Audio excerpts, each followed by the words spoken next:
Hello मेरे प्यारे बच्चों, गुड इवनिंग, नमस्ते, सत श्री अकाल, राम राम, राधे राधे, जय श्री कृष्णा। जिसको जो भाई उसके लिए वो greetings. I welcome all of you to our channel Veda JNV and Sainik school. अच्छा बेटा सुनो, हमारे चैप्टर्स हो चुके हैं 3। आपको पीपीटी भी मिल चुकी है और एक्सप्लेनेशन भी मिल चुकी है। तो फटाफट से ना आप इस वीडियो पे बता दो कि आपको यूजफुल लगता है या फिर नहीं लगता है।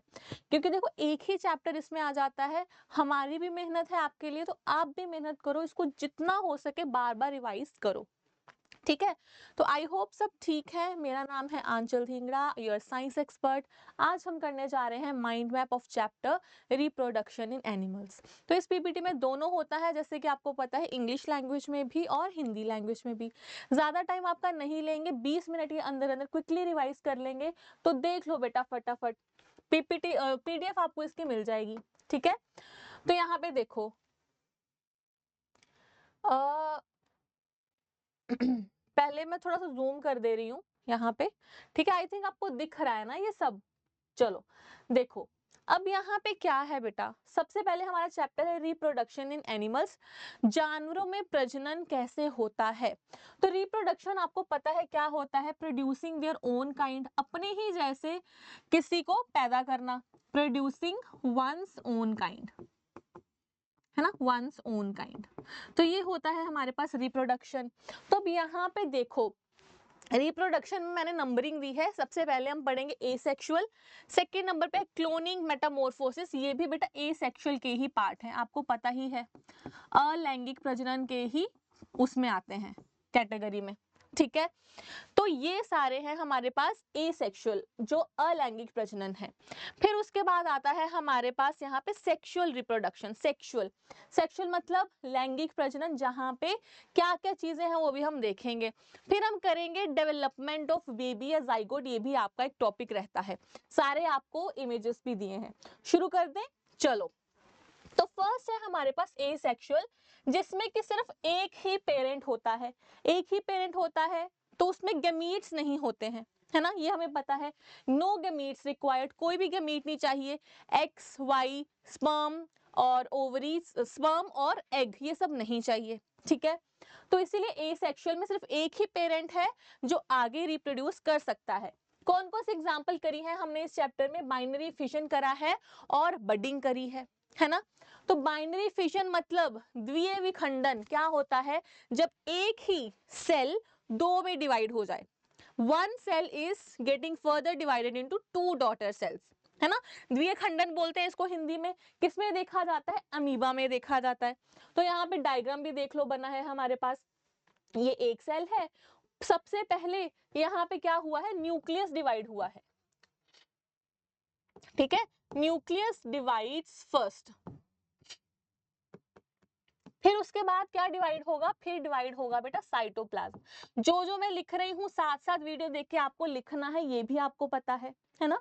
चलो, सेकंड है हमारे पास, सेकंड कैटेगरी आती है बडिंग की। बडिंग निवोदित बोलते हैं इसको हिंदी में। तो ये क्या है, हाइड्रा में होता है।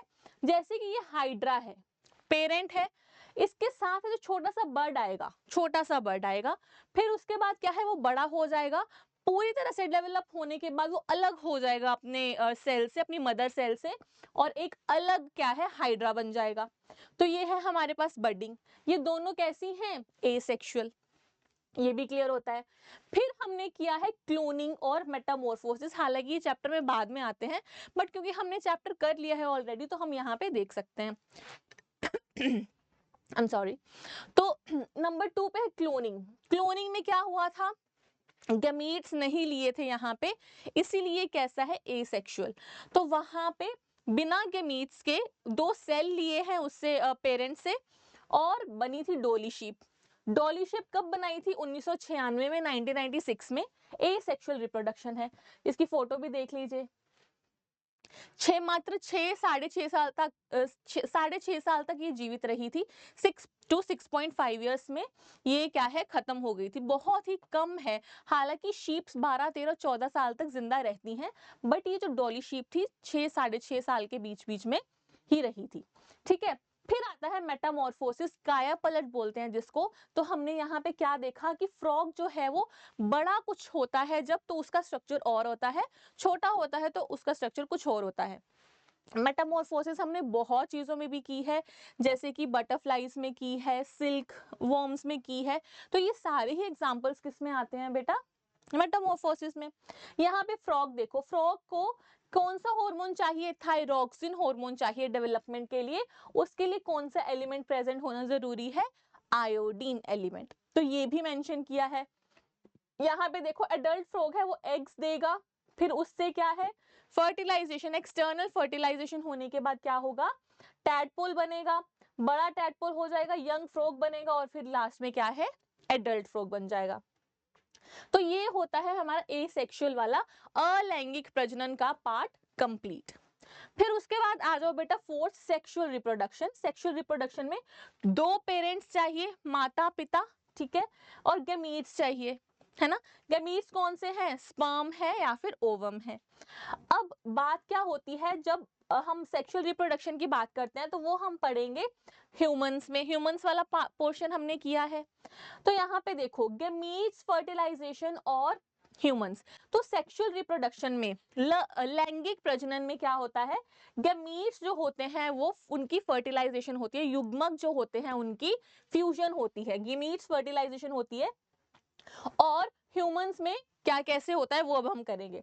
तो गैमीट्स फर्टिलाइजेशन वाला पार्ट पहले देख लो बेटा। गैमीट्स फर्टिलाइजेशन जो होती है, गैमीट्स इसमें फ्यूज होते हैं, fusion of the gametes is known as fertilisation, ये तो आपको पता ही है। ये दो तरीके से हो सकती है, या तो मादा के अंदर, बॉडी के अंदर, या फिर मादा की बॉडी के बाहर, ठीक है।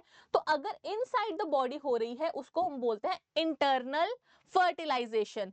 क्या बोलते हैं, इंटरनल फर्टिलाइजेशन, मतलब आंतरिक जो है वो फर्टिलाइजेशन अंदर हो रही है। अगर फर्टिलाइजेशन बाहर हो रही है तो उसको क्या बोलते हैं, एक्सटर्नल फर्टिलाइजेशन, बाह्य फर्टिलाइजेशन।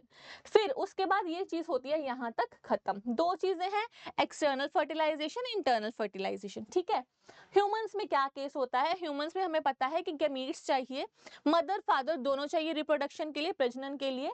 अब मेल जो है ना बेटा, मेल में कौन से रिप्रोडक्टिव ऑर्गन्स होते हैं पहले तो वो देख लो। तो मेल में होता है टेस्टिस, वास डेफरेंस, यूरेथ्रा और पीनिस, ठीक है। ये यहाँ पे स्ट्रक्चर बना है, ये क्या है, यूरिनरी ब्लैडर, ये यूरेथ्रा, ये पीनिस, ठीक है। यूरेथ्रा ये अंदर वाला, पीनिस ये वाला पूरा पोर्शन, एपिडिडाइमिस है ये वाला, जहां पे मैच्योरेशन ऑफ द स्पर्म होती है, ये भी हमने किया है, स्पर्म्स मैच्योर होते हैं, शुक्राणु क्या है, मैच्योर होते हैं। टेस्टिकल है जहां पे प्रोडक्शन होती है। फिर प्रोस्टेट है, वास डेफरेंस है, सेमिनल वेसिकल है। प्रोस्टेट और सेमिनल वेसिकल कौन से हैं, एक्सेसरी ग्लैंड्स। ये क्या करते हैं, ये भी अपनी सिक्रीशंस देते हैं उसमें, ठीक है। तो अब देख लेते हैं, टेस्टिस, वास डेफरेंस हो गया, यूरेथ्रा हो गया, पीनिस हो गया। टेस्टिस जो है वो क्या प्रोड्यूस करता है, दो तरह की चीजें प्रोड्यूस कर रहा है, टेस्टोस्टेरोन जिसको हम मेल सेक्स हार्मोन बोलते हैं, और स्पर्म शुक्राणु जो मेल गैमीट है, ठीक है। तो स्पर्म जो है वो इनकी एक्सेसरी ग्लैंड्स की सिक्रीशन, जो एक्सेसरी ग्लैंड्स है वो भी सिक्रीशंस देते हैं, कुछ ना कुछ लिक्विड देते हैं, उनके साथ मिलके सिक्रीशंस फ्रॉम एक्सेसरी ग्लैंड्स और स्पर्म क्या बनाते हैं बेटा, सीमन बनाते हैं, ठीक है, सीमन बनाते हैं। तो चलो यहाँ पे देखो, mail testis, vas deferens, urethra, penis. अब उसके बाद आ जाओ फीमेल पे। फीमेल में क्या क्या है, reproductive organs, vagina, uterus, fallopian tubes और ओवरीज। देख लो यहाँ पे फेलोपियन ट्यूब्स, ठीक है, ये ओवरीज, ये सर्विक्स, ये वेजाइना। ओवरीज क्या करती हैं, प्रोड्यूस करती हैं एग्स और एस्ट्रोजन, है ना, यही तो प्रोड्यूस करती हैं। तो यहाँ पे देखो ओवरीज प्रोड्यूस करती हैं एस्ट्रोजन, फीमेल सेक्स हार्मोन जिसको बोलते हैं, और ओवम जिसको हम एग भी बोलते हैं, है ना। अंडाशय बोलते हैं जिसमें अंडा, या फिर डिंब बोलते हैं इसको, और एस्ट्रोजन, तो पता ही है हमें हार्मोन है। तो यहाँ पे देखो जो एग है, दो केसेस हैं अब एग के पास, या तो इसकी फर्टिलाइजेशन हो जाती है स्पर्म के साथ या फिर फर्टिलाइजेशन नहीं होती है स्पर्म के साथ, यही दो केसेस किए हैं हमने। तो देखो वहां पे क्या होगा, अगर egg if not fertilised by sperm, sperm ने फर्टिलाइज नहीं किया है, तो क्या होगा, वो एग कैसे एक्सपेल हो जाएगा बॉडी के बाहर। एक्सपेल्ड की बात कर रहे हैं, किसकी, एग की। Egg expels out from the body with mucus plus blood. तो ये सारी जो चीजें हैं, egg plus mucus plus blood, ये मिलके क्या बनाएगा, मेंस्ट्रुएशन। ठीक है, मेंस्ट्रुएशन बनता है, ये तो मेंस्ट्रुएशन होता है। ठीक है, नेक्स्ट देखो ये एग का स्ट्रक्चर भी बनाया है हमने, स्पर्म का स्ट्रक्चर भी था, जहां पे 3 पार्ट्स किए थे हमने, कौन कौन से, हेड, मिडल पीस और टेल। ये 3 पार्ट्स हमने किए थे। टेल हेल्प करता है स्विमिंग में, हेड में क्या होता है, इसका जो आगे वाला पोर्शन है एक्रोसोम, इसमें होता है न्यूक्लियस, माइटोकॉन्ड्रिया एनर्जी देता है, और ये है एक्सियल फिलामेंट जो कि उसकी डायरेक्शन को चेंज करेगा। ठीक है, ये भी होता है क्लियर। तो क्या बचा अब यहाँ पे, बचा ये, अगर तो फर्टिलाइजेशन नहीं होती तो मेंस्ट्रुएशन हो जाएगी, मेंस्ट्रुएशन के थ्रू बाहर निकल जाएगा एग। अगर फर्टिलाइज हो गया, फर्टिलाइजेशन कहाँ पे होती है, फेलोपियन ट्यूब में, तो वो क्या बनेगा, जाइगोट बनेगा। और जाइगोट के साथ मैंने क्या लिखा है, marks the beginning of the individual. तो जाइगोट बना, सेल डिवीजन की, तो क्या बनेगा, एम्ब्रियो। एम्ब्रियो आगे डिवाइड करेगा तो पार्ट्स उसके दिखने लग जाएंगे, सारे आर्म्स आ जाएंगी, लेग्स आ जाएंगी, फिर क्या बन जाएगा, फीटस, जहां पे सारे पार्ट्स उसके आइडेंटिफाइड हैं। अटैच टू यूट्रस, किसके साथ जुड़ा होता है, यूट्रस के साथ जुड़ा होता है, गर्भ के साथ जुड़ा होता है। कंप्लीट डेवलपमेंट होने पर वो बाहर आ जाता है in the form of baby. तो सारी चीजें हमने कवर कर ली है यहाँ पे। चलो तो वो भी देख लो आप, हिंदी वाला पार्ट भी फटाफट से। ठीक है, पशुओं का प्रजनन सबसे पहले अलैंगिक, अलैंगिक में एक ही जनक चाहिए, कोई युग्मक नहीं चाहिए। तो उसमें हमने क्या किया था, द्विखंडन, उदाहरण में अमीबा आएगा। तो यहाँ पे इमेजेस भी बनाई हैं। ठीक है, नवोदित, जिसको हम बडिंग बोला था हमने, वो दिया है यहाँ पे, हाइड्रा में होता है। क्लोनिंग में हमने डॉली भेड़ बनाई थी 1996 में। अलैंगिक प्रजनन है यहाँ पे। ठीक है, अलैंगिक प्रजनन, तो यहाँ पे ये आएगा। काया पलट में हमने मेंढक पढ़ा है, जिसमें हमें थायरॉक्सिन हार्मोन और आयोडीन तत्व चाहिए। फिर उसके बाद हमने किया है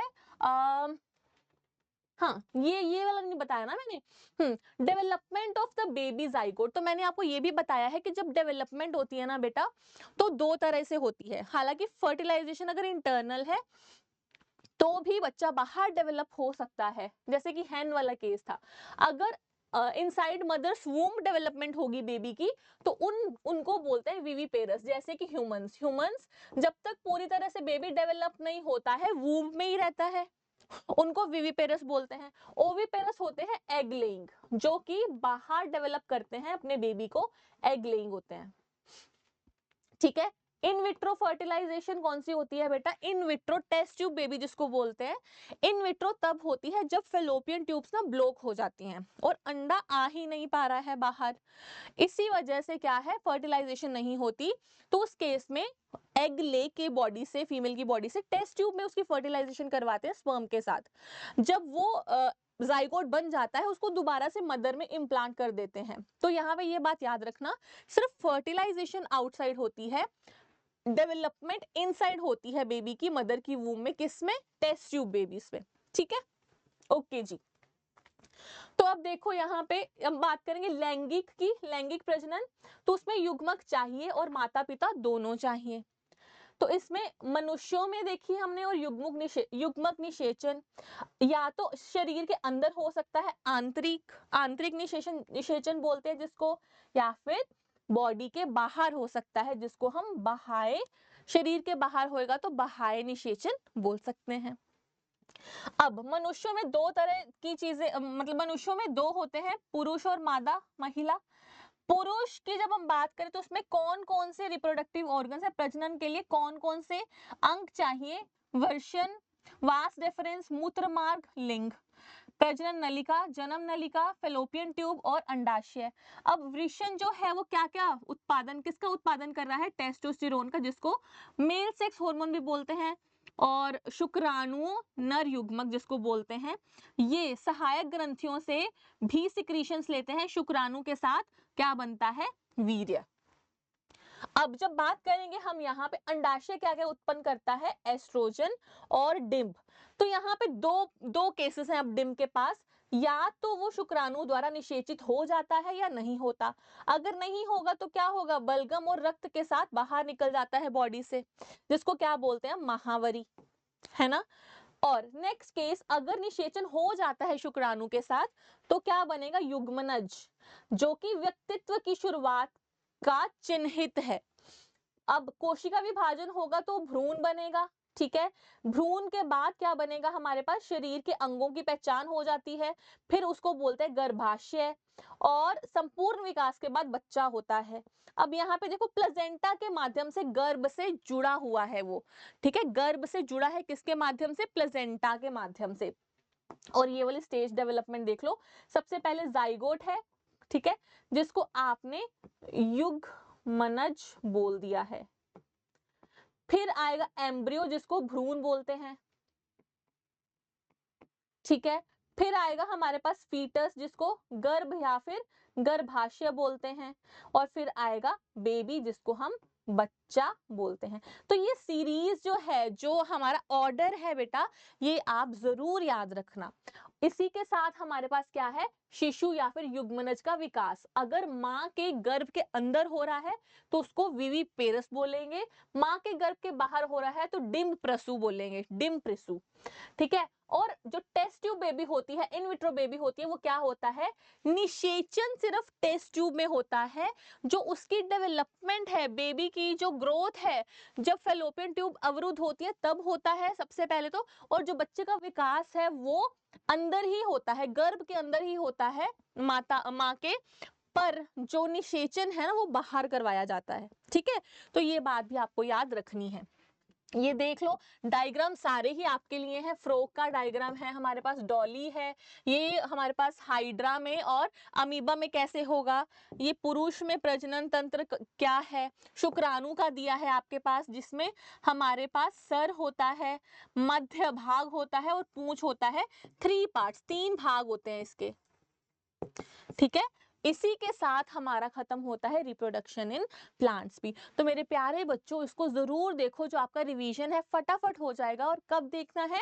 चैप्टर पढ़ने के बाद, ठीक है जी। विद दिस खत्म करते हैं आज का माइंड मैप। इसकी पीपीटी आपको मिल जाएगी, पर आपको अच्छे से पढ़ना है, ये प्रॉमिस करना पड़ेगा, ठीक है। चलो जी, bye bye, take care, have a great day ahead. पढ़ते रहो, आगे बढ़ते रहो और खुश रहो। बाय।